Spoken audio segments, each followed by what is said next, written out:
Nossa República conversa essa semana com a deputada federal do PT, Rosa Neide. Na pauta, o que vem sendo chamado de pacote da destruição, um conjunto de projetos de lei que favorecem a grilagem de terras públicas em territórios indígenas, a liberação de agrotóxicos proibidos em outros países e também a flexibilização do licenciamento ambiental e até mesmo a anulação do reconhecimento de terras indígenas. Deputada, muito obrigado por sua presença aqui no nosso programa. Vamos conversar sobre assuntos importantes hoje. Bom dia. Não sei se é para falar bom dia, Mauro, já baguncei aqui. Tá tudo bem.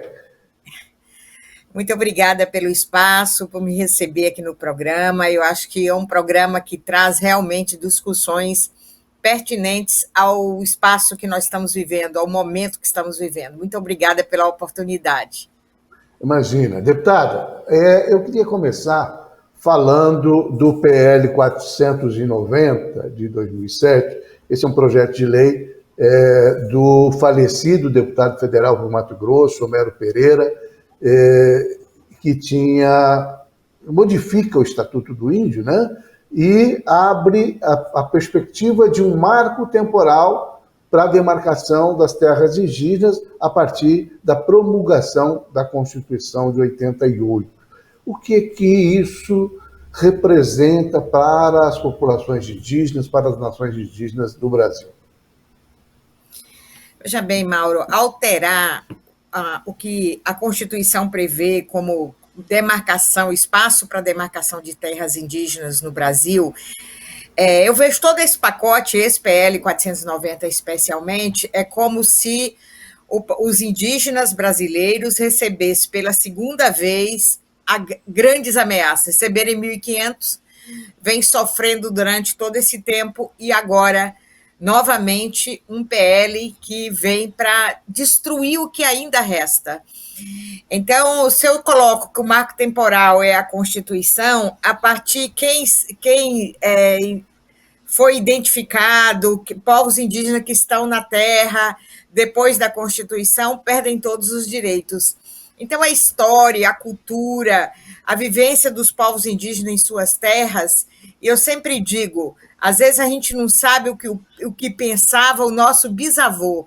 Os indígenas conhecem a história milenar do seu povo. E aí eles passam a não ter mais a terra, que eles consideram como mãe, o espaço único de continuar conhecendo os seus antepassados, compreendendo o seu presente e projetando o seu futuro. É destruir realmente a cultura dos povos indígenas quando você tira dele o alicerce, que é a terra, o lugar onde sempre viveram. Esse risco acontece, deputada, porque aquilo que não foi demarcado até 88, é isso? Não poderia Sim. mais ser demarcado, quer dizer, então, inclusive as demarcações posteriores à Constituição de 88 seriam anuladas e aí essas nações indígenas que vivem nessas terras, ainda que demarcadas, eles perderiam essa condição, é isso? É isso, e tem muita gente que estava na terra, inúmeros processos de estudos, que eles criam um grupo de trabalho para fazer o estudo e comprovar o domínio da terra por aquela nação indígena há séculos.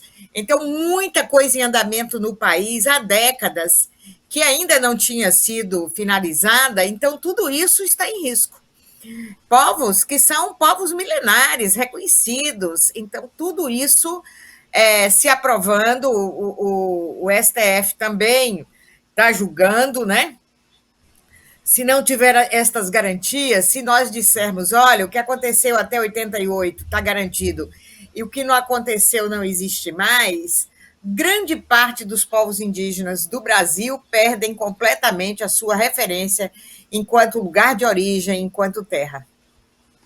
Impressionante isso, né? E essa é uma visão, quer dizer, qual é o benefício que isso traz para a sociedade branca? Quem que se beneficia diretamente dessa anulação do reconhecimento das terras indígenas? Veja bem, Mauro, a sociedade branca pouco conhece de como vive e qual é a cultura, o que significa os povos indígenas para o Brasil e para o mundo, o que significa a história deles. Eu vejo, às vezes, deputado sobe na tribuna da Câmara e faz um cálculo, 13% do território dividido por 500 mil indígenas. Quantos hectares daria para cada um? Aí dá um sítio para cada um e ele acha que resolveu a questão. Ele não tem ideia de como vive os povos indígenas, qual concepção de terra e de propriedade que eles têm.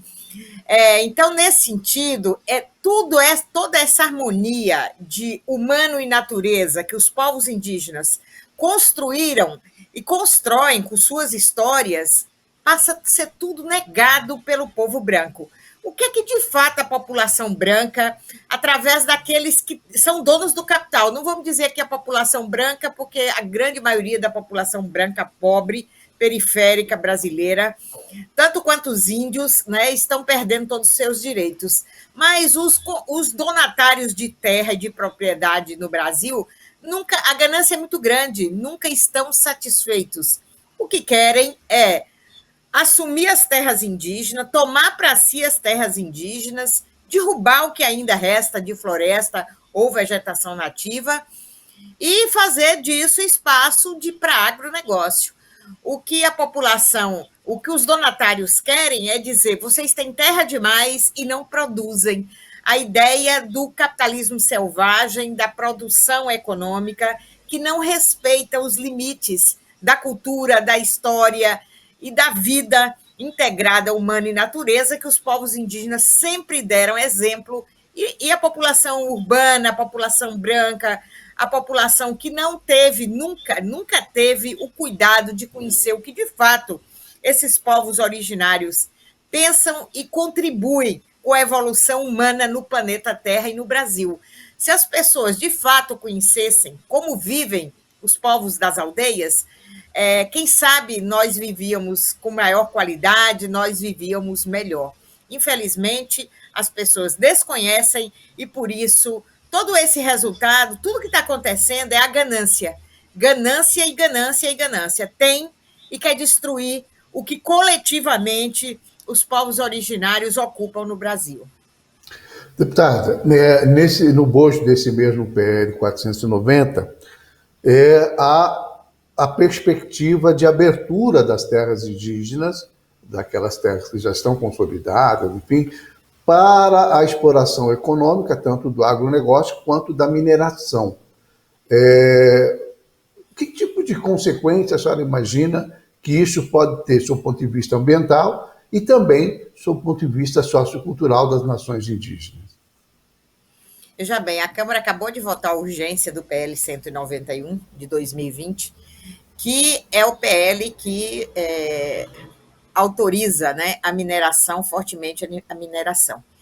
E muitos deputados, senadores, o próprio governo tentou justificar inicialmente dizendo que precisava de extrair minério de terras indígenas, principalmente fosfato, porque precisa produzir fertilizante no Brasil em função da guerra da Ucrânia e da Rússia, que são dois países produtores de fertilizantes e que exportam para o Brasil. Uma mentira que foi logo contestada e desmentida, porque os maiores produtores onde está a possibilidade de você produzir fertilizante no Brasil, o estado de São Paulo, o estado de Minas e o estado de Sergipe. Se a usina que foi construída está pronta para colocar em efetivo exercício no estado de Sergipe for acionada, ela repara em 50% as importações que o Brasil faz. E depois que depois do golpe contra a presidenta Dilma, foi a presidenta Dilma que inaugurou lá em Sergipe, depois que deu o golpe na presidenta Dilma, está tudo parado. E o Brasil vendeu, inclusive, algumas fábricas, vendeu para a própria Rússia. E o Brasil se negou a continuar produzindo fertilizante porque achava que dava mais lucro importar da Rússia e da Ucrânia. Agora, não são nas terras indígenas, nas terras amazônicas, onde está a maior população indígena, nós temos pouquíssimo mineral que são base de fertilizantes. Então, isso era tudo mentira. O que de fato se quer é entregar ainda as riquezas brasileiras a grandes multinacionais E há explorações de grupos brasileiros também, que são sócios de empresas multinacionais, e retirar toda essa riqueza e destruir o espaço onde vivem os povos indígenas. Uma coisa eu me preocupo, Mauro, e não fico alheia a essa discussão. As comunidades indígenas, muitas são muito pobres, estão sofrendo muito. Se a gente observar, por exemplo, o povo Yanomami, esse sofrimento todo mostrado na mídia nacional e internacional, crianças morrendo por falta de alimentação, desnutridas, por falta de ter um hospital local com estrutura para atender, e eles têm muito ouro no território deles. Então, essa riqueza são dos povos indígenas, é no território deles.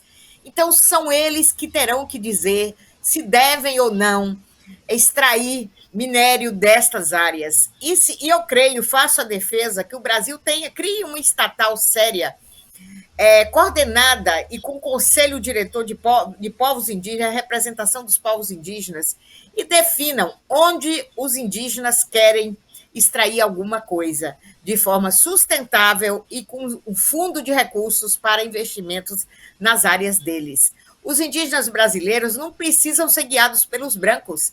Nós temos muitos advogados, administradores, médicos, doutores e pós-doutores que vivem nas comunidades indígenas, que são indígenas. Eles não têm espaço de avaliar. E o que está escrito na OIT, por exemplo, é que você não pode fazer nada em nenhum território indígena sem ouvi-los. Não pode passar uma estrada, não pode destruir nada que é patrimônio imaterial deles e cultural, sem ouvi-los. É eles que têm que dizer queremos assim ou não queremos. Por exemplo, para nós, brancos, tirar um cemitério de um lugar e colocar em outro não tem a menor importância. Né? As pessoas estão mortas. A nossa cultura de povo branco, povo ocidental branco, é muito diferente. Muita gente pode se preocupar, vou pegar os restos mortais do meu familiar e vou colocar em outro lugar. Mas o indígena não. Ali é um lugar sagrado. Ele entende que as pessoas que eles ali, os seus ancestrais que estão ali, estão em paz. E eles não podem tirar a paz dos ancestrais. Então, eles não aceitam passar uma estrada. Eles não aceitam construir alguma coisa ali que vai envolver a cultura deles de respeito aos seus ancestrais. E aí o que custa? Aí o branco fica numa guerra. Eu quero passar BR aqui, tem que ser aqui, porque se passar aqui vai gastar menos. E aí não respeita a cultura dos povos indígenas. É uma total ignorância. É nós invadindo. É como a Rússia não invadiu a Ucrânia, nós também invadimos outras nações dentro do território brasileiro, que são todos brasileiros, pela nossa história, mas culturalmente são diferentes de nós. Tem uma diversidade enorme e nós temos obrigatoriamente que respeitá-los. Então, o que tem de riqueza nos espaços dos territórios indígenas devem ser por eles, né, definidos. O que pode e o que não pode. Quer tirar ouro de forma sustentável? Tem como fazer isso para apropriação das riquezas pelos povos indígenas? Discuta isso com eles. Crie uma comissão externa no parlamento, sente com os indígenas, mas não. Quer aprovar lei. Não é lei que define isso é direito de povos indígenas, isso é direito de branco, é direito do governo brasileiro. Então, a Constituição é clara, o governo brasileiro protege os povos indígenas.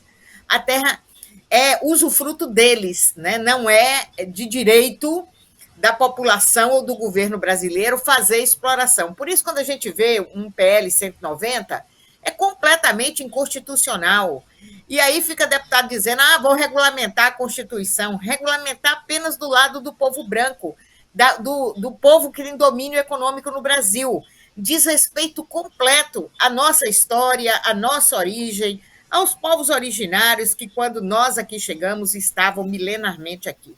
Então, é um momento muito perigoso, que quando a gente destrói a nossa história, nós destruímos o nosso futuro.